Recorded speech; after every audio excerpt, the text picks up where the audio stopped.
Monsieur le Président, Monsieur le Ministre, mes chers collègues, le budget 2018 s'est illustré par ces mesures néfastes à l'encontre du logement.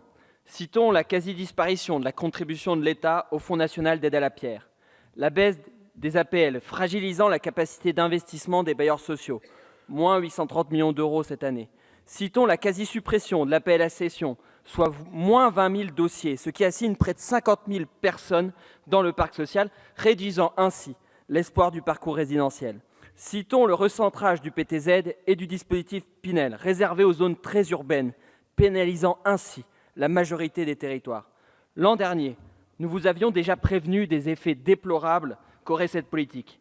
Un an plus tard, nous ne pouvons que constater déjà les dégâts qui sont colossaux. Les ventes en bloc ont baissé de 14% au premier semestre 2018.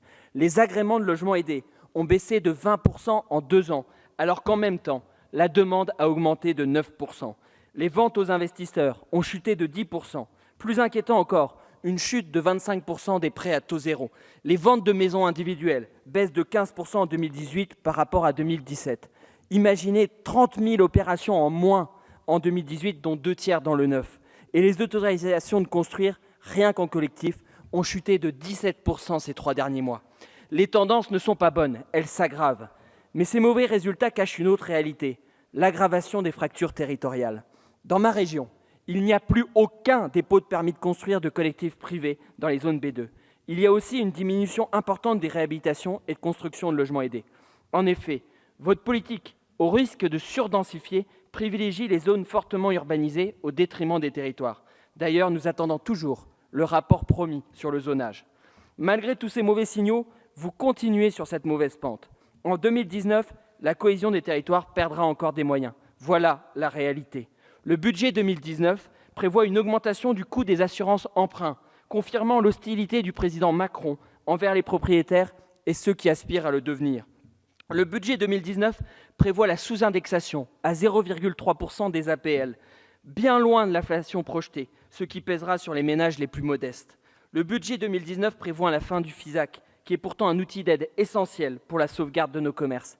Et dire que la majorité veut pénaliser les familles, interdisant la location à un ascendant ou descendant dans le cadre du dispositif Pinel, ce qui serait un retour au dispositif du flot, autant dire la crise du logement et ainsi la crise du bâtiment.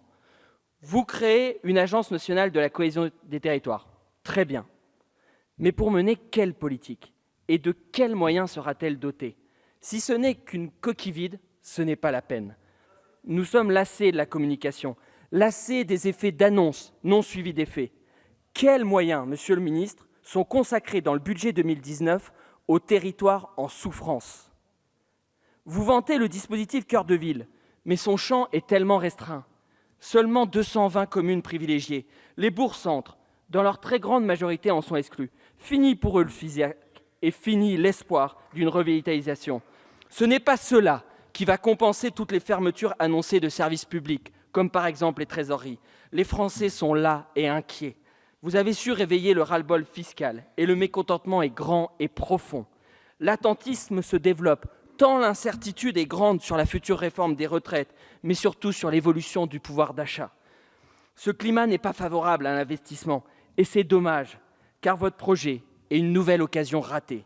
Toutes nos propositions ont été repoussées jusqu'à présent. Rien ne passe, ni le rétablissement du PTZ et des APL accession, ni le réagissement du dispositif PITEL, ni l'avancement de la clause de revoyure pour les bailleurs sociaux. Vous restez sourds à nos appels. Vous n'avez pas écouté nos avertissements l'an dernier et pourtant, les baisses sont là. Où est la relance de l'immobilier? Vous vouliez un choc d'offres, mais vous abusez des antonymes. C'est tout le contraire que vous avez généré. Pensez aux ménages modestes qui ne peuvent plus investir, aux jeunes ménages qui ne peuvent plus acheter dans ces zones B2 et C, du fait de la réduction de moitié du prêt à taux zéro depuis le 1er janvier et sa disparition annoncée au 31 décembre 2019. À cause de votre politique, de nombreux Français ne sont plus finançables. Leur rêve est brisé. Ne méprisez pas les zones B2 et C, pénalisées par votre politique. Elles représentent 93% des communes métropolitaines. N'aggravez pas la fracture territoriale, comme vous le faites depuis votre arrivée. Ne négligez pas l'aménagement du territoire. Soyez, mes chers collègues, équitables.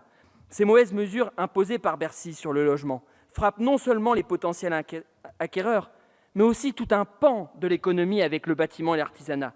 Il est encore temps, monsieur le ministre, de changer de politique. Il faut le faire. Les Français des territoires n'attendent que cela, et leurs élus aussi. Merci, M. Bazin.